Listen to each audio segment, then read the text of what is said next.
주신 약속의 말씀입니다. 히브리서 6장 14절의 말씀을 그대로 우리가 찬양으로 하나님 앞에 영광을 돌렸습니다.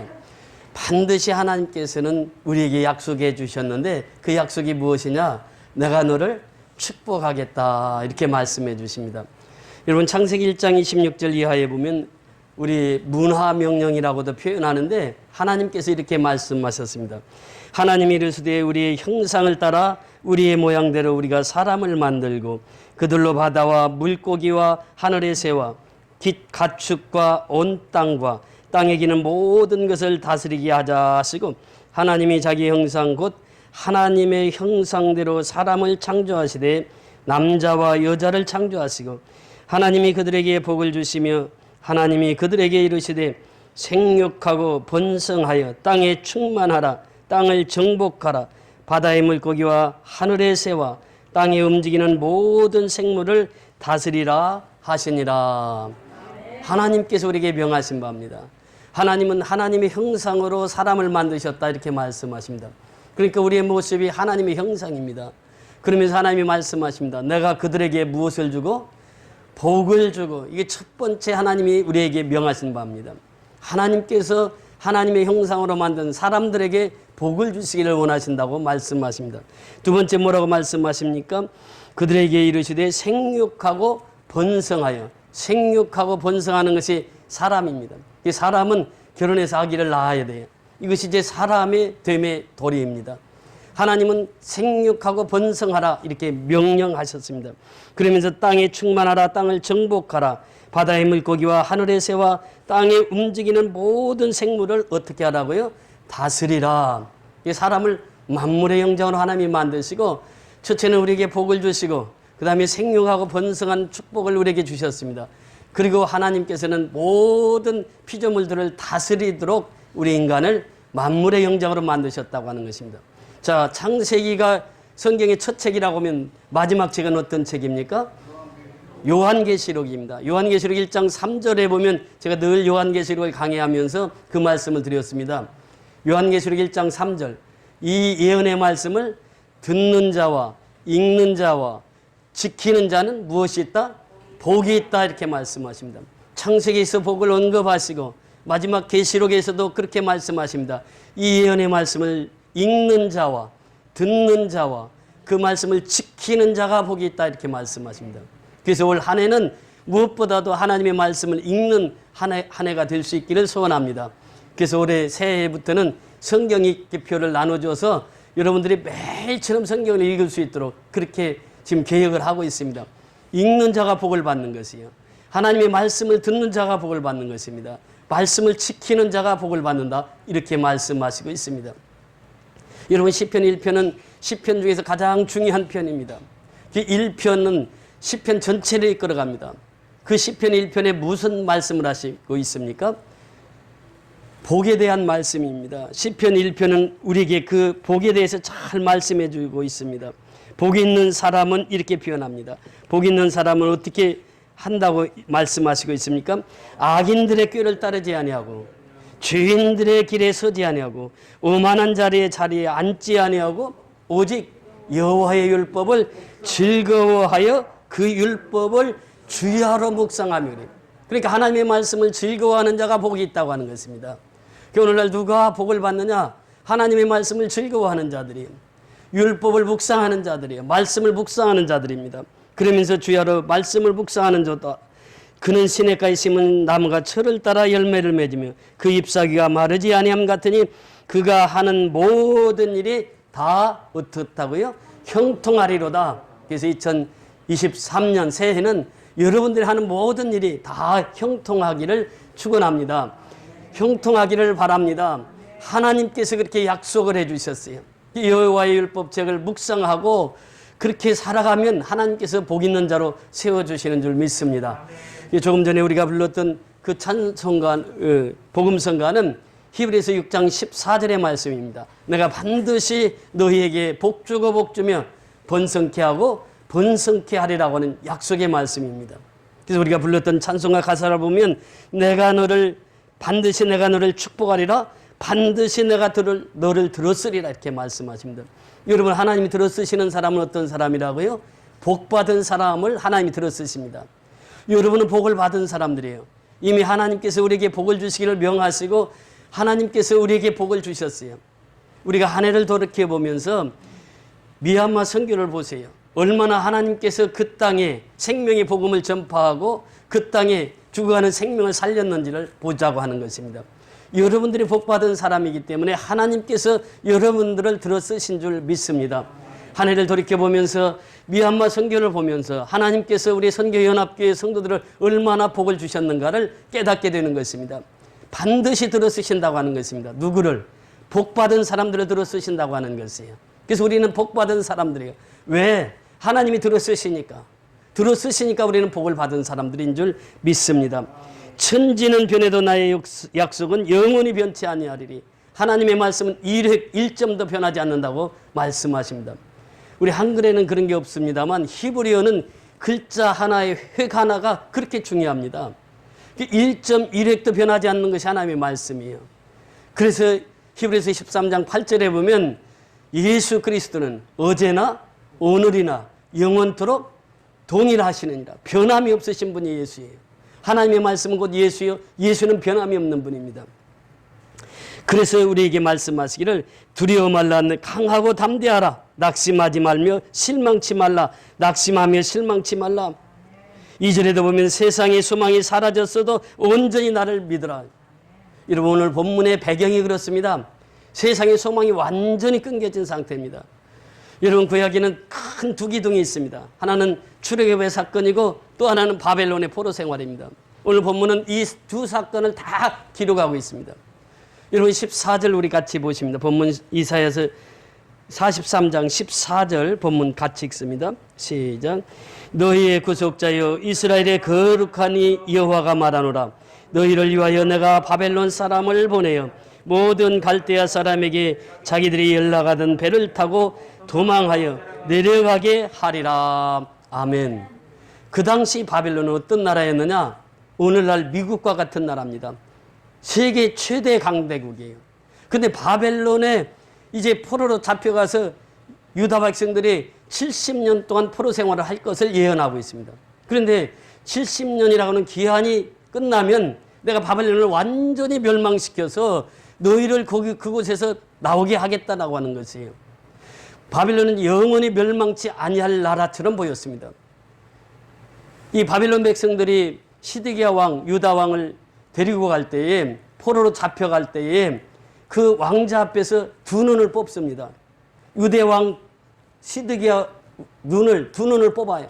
그래가지고 포로로 잡아갑니다. 이것이 바벨론 포로 70년사의 역사입니다.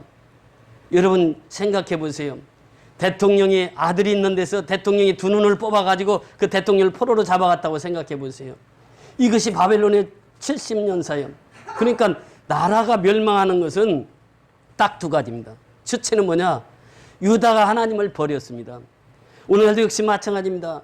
하나님을 믿는 백성들이 하나님을 버리면 망합니다. 두 번째는 무엇이냐? 정치적으로 잘못했습니다. 힘이 약했단 말이죠. 그러니까 강대국에게 침범을 당할 수밖에 없습니다. 나라가 반드시 서기 위해서는 국력이 튼튼해야 됩니다. 국력이 약하면 잡혀먹고 마는 것이. 이 두 가지를 통해서 바벨론의 70년사를 보게 되는데 이 70년 동안 이스라엘 백성들이 그곳에서 학대를 받고 모진 고통과 고난의 역사를 보냅니다. 이것이 바로 오늘 14절의 말씀이에요. 그런데 그 속에서 70년이 자니까 고레스 왕을 통해서 유다 백성들 다 해방시킵니다. 이것이 이제 시편 126편의 말씀인데 그 시편 126편은 포로 해방으로부터 오면서 불렀던 찬송입니다. 우리 입에는 웃음이 가득하고 그래요. 하나님이 큰 일을 행하셨도다 그래요. 그러니까 이 바벨론 포로의 해방은 하나님이 하신 일이에요. 바벨론 포로로 보내신 분도 하나님이시고 그곳에서 해방시킨 분도 하나님이십니다. 여러분 이 사건을 통해서 그 하나님이 어떤 하나님이신가라고 하는 거예요. 오늘 장로님 기도 속에서도 그걸 잘 말씀해 주시고 있습니다. 시편 43편 1절부터 3절까지 내용이 무엇입니까?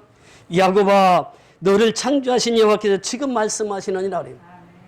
야곱아 너를 창조하신 하나님께서 지금 말씀하시느니라. 이스라엘아 너를 지으시니가 말씀하시느니라. 너는 두려워하지 말라. 내가 너를 구속하였고 내가 너를 지명하여 불렀나니 너는 내 것이라 그래요.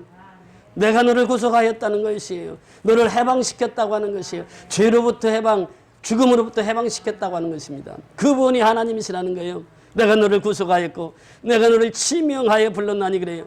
우리 한 사람 한 사람을 누가 지명해서 불렀다고요? 하나님 아버지께서 지명해서 불렀어요. 그러니까 나는 보통 사람이 아니라 하나님 나를 지명해서 불러주셨다는 거예요. 한 사람 한 사람을. 그러면서 말씀하십니다. 내가 지명해 너를 불렀나니 너는 두려워하지 말라는 거예요. 왜? 하나님이 함께 하시니까 그렇습니다. 하나님이 함께 하시면 두려움이 없습니다. 그래서 2절에도 보면 그 말씀을 하십니다. 내가 물 가운데 지날 때 내가 너와 함께 할 것이라 그래요. 물 가운데 지날 때 너와 함께 할 것이다 그래요. 불 가운데 지날 때 너와 함께 할 것이다. 강을 건널 때 너와 함께 하실 것이다. 사막을 걸어갈 때 너와 함께 하실 것이다. 광야에 있을 때 너와 함께 하실 것이다. 말씀하십니다. 이것이 하나님께서 약속하신 바예요. 내가 너와 함께 하니까 너는 두려워하지 말라는 거예요. 우리가 2023년 새해를 맞이하면서 우리가 이제 경제적으로 보면 암울한 한 해라고 이렇게 얘기를 합니다. 우리나라도 이제 초반기가 가장 어렵고 2023년 지내기가 너무너무 어렵다는 거예요. 이제 오늘부터 지하철 요금이 오르고 버스 요금이 오르고 이 차 물가들이 올라요. 전기 요금도 오르고. 그러니까 우리가 살아가는 데 있어서 직접 우리가 몸소 체험하는 바입니다. 이 일들이 이제 앞으로 펼쳐지는데 경제가 자꾸 어렵다는 것이에요. 그러다 보면은 우리가 낙심할 수 있습니다. 지금까지 잘 살아왔는데 이제 경제가 어렵고 힘드니까 불평할 수 있고 낙심할 수 있습니다. 그런데 하나님께서는 말씀하시는 거예요. 내가 광야에서 너와 함께 하지 않았느냐? 내가 불 가운데서 너와 함께 하지 않았느냐? 내가 강을 건널 때 너와 함께 하지 않았느냐? 내가 사막을 걸을 때 내가 너와 함께 하지 않았느냐? 두려워하지 말라는 게 두려워하지 말라. 그러면서 하나님께서 내가 너와 함께함이라 말씀하십니다. 5절에서도 말씀하십니다. 두려워하지 말라. 내가 너와 함께하여 이렇게 표현합니다. 그러면서 4절에 올라가면 뭐라고 말씀하십니까? 내가 내 눈에 보배롭고 존귀하며 누구 눈에? 하나님의 눈에 내가 보배롭고 존귀한 자라는 것이에요. 여러분 같이 인사합니다. 당신은 보배롭고 존귀한 자입니다. 옆 사람과 같이 인사하세요. 당신은 보배롭고 존귀한 자입니다. 믿습니까? 그것이 하나님께서 우리에게 약속하신 바예요. 나는 내가 정말 보배롭고 존귀한 자야. 이것이 하나님께서 우리에게 약속하신 말씀입니다. 왜? 하나님이 지명하여 불렀잖아요. 하나님이 구속주잖아요. 하나님이 창조주이시잖아요. 그래서 내가 너를 보배롭고 존귀한 자로 여기노라 말씀하십니다. 그러면서 7절에 내려가서 보면 그렇게 말씀하십니다. 내 이름으로 불려지는 모든 자 곧 내가 내 영광을 위하여 창조한 자를 오게 하라. 내 영광을 위하여 창조된 자. 그것이 누구입니까? 우리예요. 그러니까 나는 일생 동안 누구의 영광을 위해 살아가야 됩니까? 하나님의 영광을 위해서 살아가야 돼요. 그래서 장로교 요리문답 1문에 보면 그 말씀을 하십니다. 우리는 하나님께 영광을 돌리고 살아가자. 이것이 우리의 인생의 첫 번째 목적이에요. 하나님께서 그랬잖아요. 내가 너희를 지으시면 너희로 하여금 내가 영광을 받기 위함이라 그랬어요. 그러니까 우리는 영광을 돌리며 살아가야 돼요. 그래서 고린도전서 10장 31절에 너희가 먹든지 마시든지 무엇을 하든지 다 하나님의 영광을 위해서 살라. 그래서 2023년도는 꼭 우리 사람됨의 목적을 분명히 알아야 돼요. 왜 하나님께서 사람을 지으셨는가? 하나님이 영광 받기 위해서 지으셨다는 거예요. 그러니까 우리가 먹든지 마시든지 무엇을 하든지 다 누구의 영광을 위하여? 하나님의 영광을 위해서 살자라고 하는 거예요. 이것이 바로 오늘 본문 7절에도 나옵니다. 왜 하나님이 우리를 만드셨는가? 왜 하나님이 우리를 창조하셨는가? 왜 하나님이 우리를 지으셨는가? 하나님의 영광을 돌리기 위해서 지으셨다고 하는 것입니다. 그래서 내가 보배롭고 존귀한 자요. 그 보배롭고 존귀한 자에게 우리에게 명하십니다. 그것이 8절입니다. 8절에 보면 눈이 있어도 보지 못하고 귀가 있어도 듣지 못하는 백성을 이끌어내라 그래요. 여러분 세상에 사람이 살고 있습니다. 예수 믿는 사람이 있고 예수 믿지 않는 사람이 있어요.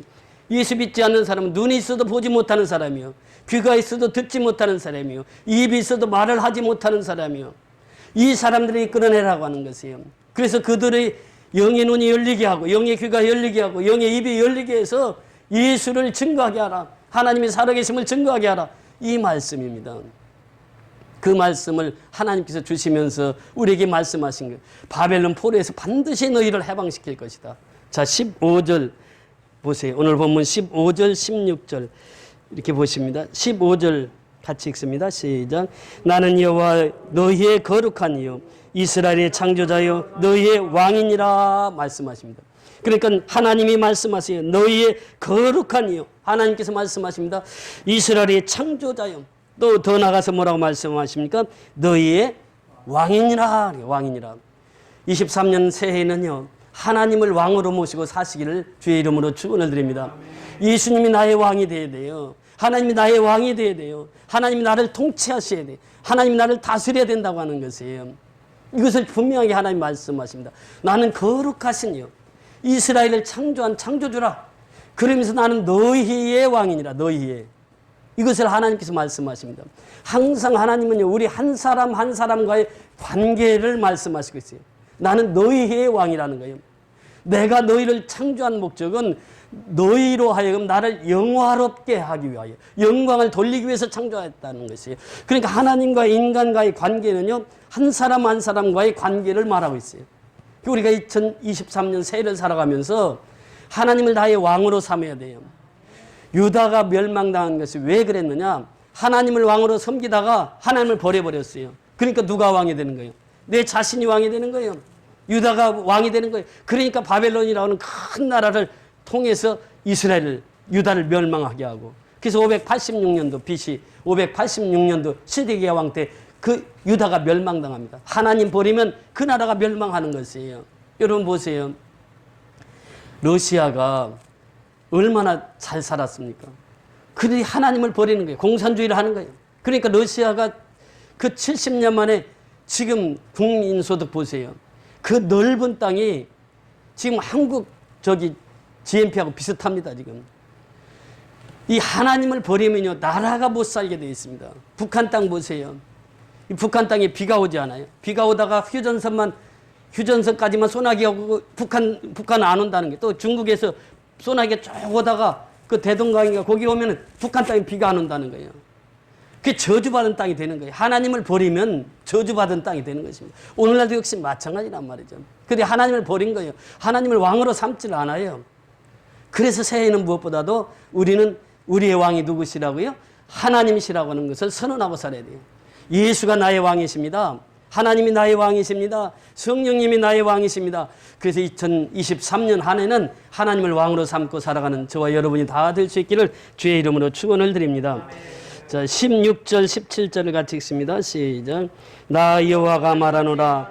바다 가운데 길을 큰 물 가운데 지름길을 내고 병거와 말과 군대의 용사를 이끌어내어 그들이 일시에 엎드러져 일어나지 못하고 소멸하기를 꺼져가는 등불 같게 하였느니라. 아멘.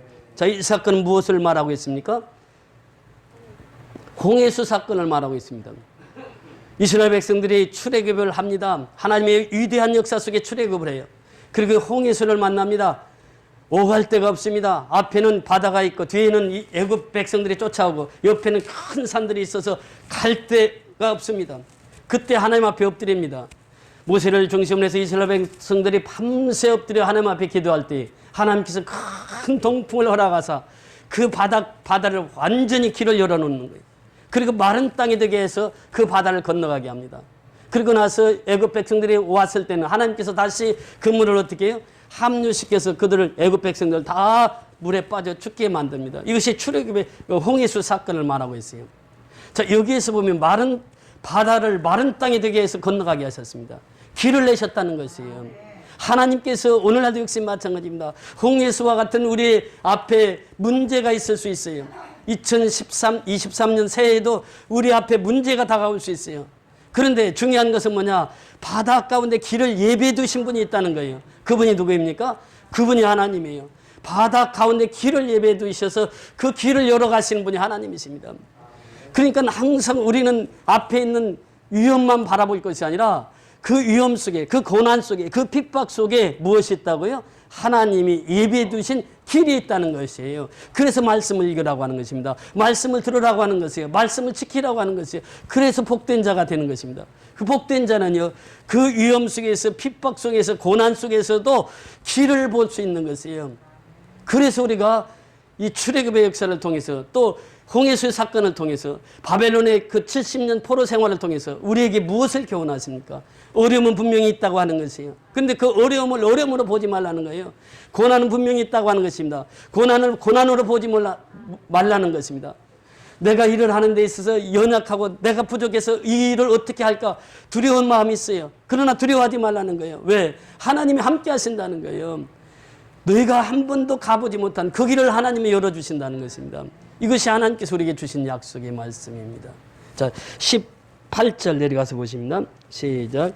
너희는 이전 일을 기억하지 말며 옛날 일을 생각하지 말라. 자, 성경에 보면요, 요단강을 건너고 나서 이제 무엇을 세웁니까? 길갈에 기념비를 세웁니다. 기념비를 세운 목적이 무엇입니까?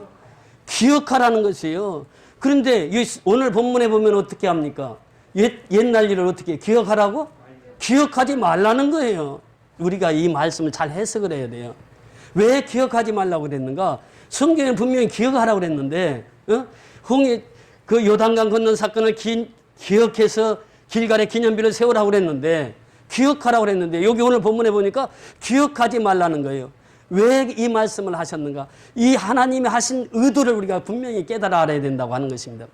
여러분, 바다 가운데 길을 내신 분이 누구라고요? 하나님이에요. 출애굽의 역사를 주관하신 분이 누구라고요? 하나님이시란 말이에요. 광야에서 우리를 이끌어 주신 분이 누구라고요? 하나님이세요. 바벨론에서 포로 해방을 하신 분이 누구라고요? 하나님이세요. 그런데 지금 하나님이 행하신 일보다도 더 큰 일을 행한다. 그러니까 과거는 잊어버려라. 출애굽 사건 그거 아무것도 아니야.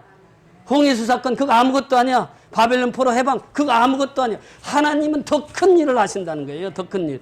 그래서 이전 것을 잊어버리라는 것입니다. 우리가 중요한 것은 바로 그것입니다. 여러분, 나이가 들어서 얘기를 하다 보면 경로당에 가면 항상 하는 얘기가 뭐예요? 나 왕년에 별 2개야. 나 왕년에 별 3개 달았어. 항상 왕년에 지나간 얘기를 합니다. 지나간 얘기 하지 말라는 거예요. 과거에 집착하지 말라고 하는 것입니다. 지금 현재를 보라고 하는 거예요. 현재. 그리고 현재 속에서 미래를 보라고 하는 것이에요. 그래서 옛적 일을 기억하지 말라는 거예요. 하나님이 그 크신 일을 행하셨는데 그 크신 일보다도 더 큰 일을 하시는 분이 하나님이시라는 거예요. 이것을 우리에게 말씀하시는 거예요. 그래서 과거 잊어버리라. 과거 우리가 미얀마 땅에 얼마나 큰 역사를 이루셨습니까? 정말 2022년은 잊을래야 잊을 수 없는 한 해였어요. 하나님이 놀라운 역사를 이루셨어요. 교회도 세우고 또 새로운 교회도 세우고 이번에 가서 제일 많은 우리 성도들이 모여서 예배를 함께 드리고 계속 갈수록 성도들이 많아지고 지금 쿠데타 상황 이제 그 시체가 막 뒤둥그는 그 상황 속에서도 복음은 전파되고 교회는 성장되더란 말이죠. 그 역사를 하나님께서 우리에게 보여주셨어요. 그 다 잊어버리라는 거예요. 이제는 2023년도는 더 큰 일을 하나님이 행하신다고 하는 것입니다. 그래서 하나님 말씀하시는 거예요. 너희는 이전 일을 기억하지 말며 옛날 일을 생각하지 말라. 자, 이 19절 오늘 본문 핵심입니다. 19절 시작. 보라, 내가 새 일을 행하리니 이제 나타날 것이라. 너희가 그것을 알지 못하겠느냐. 반드시 내가 광야에서 길을 사막에서 강을 내리니 20절.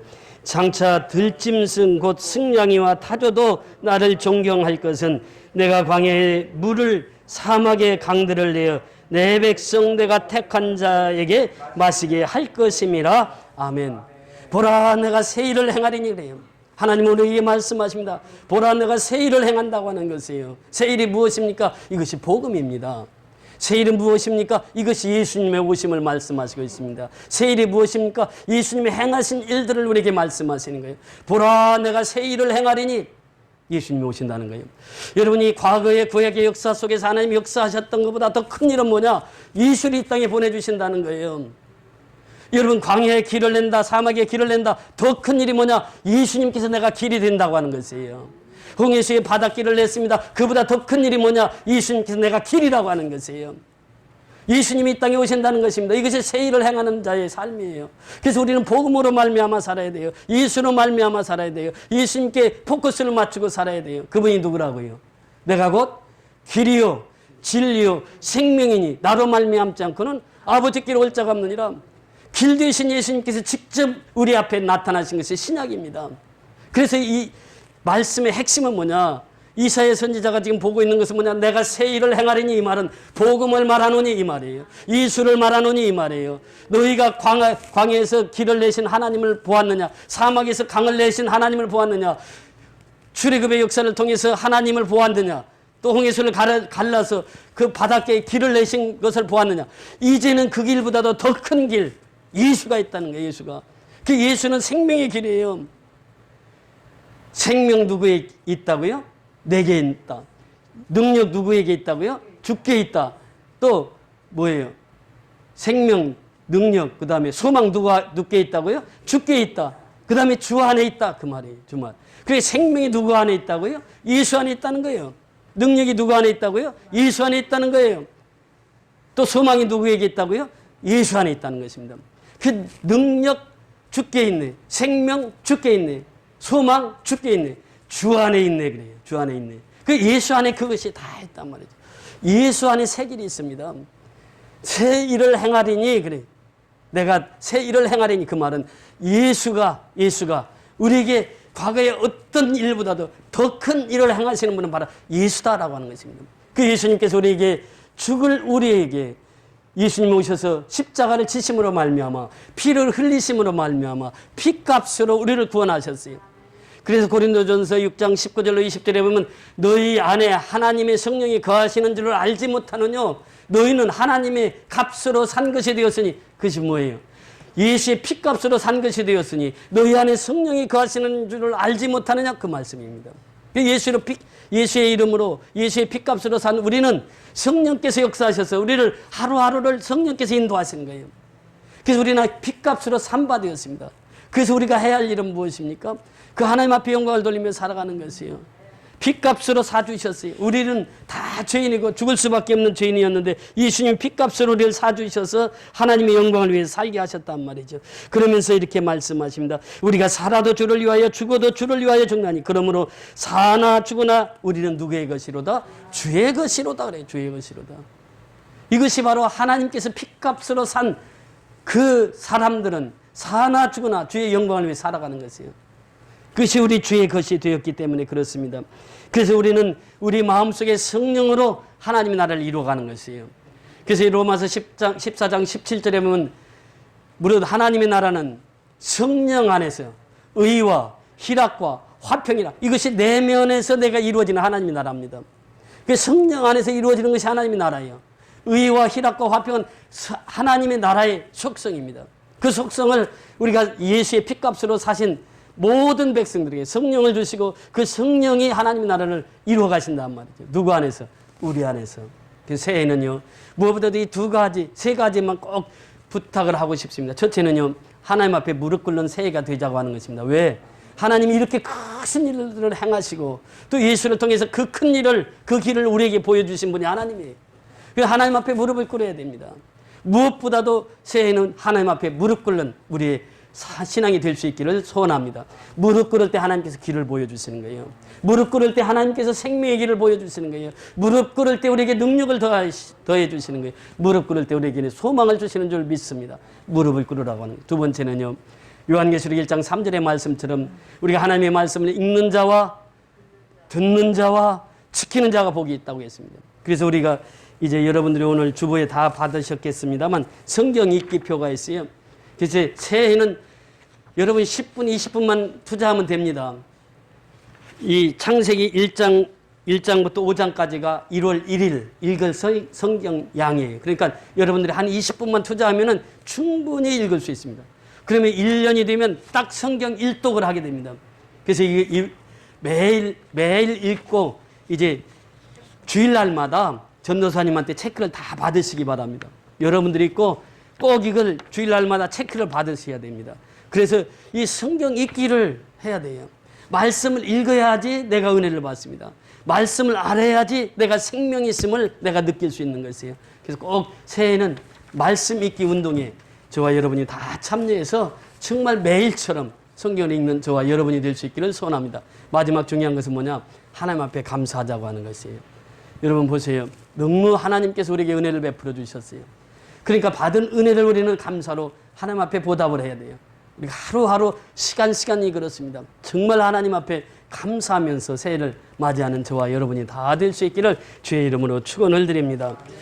우리 다 같이 일어나셔서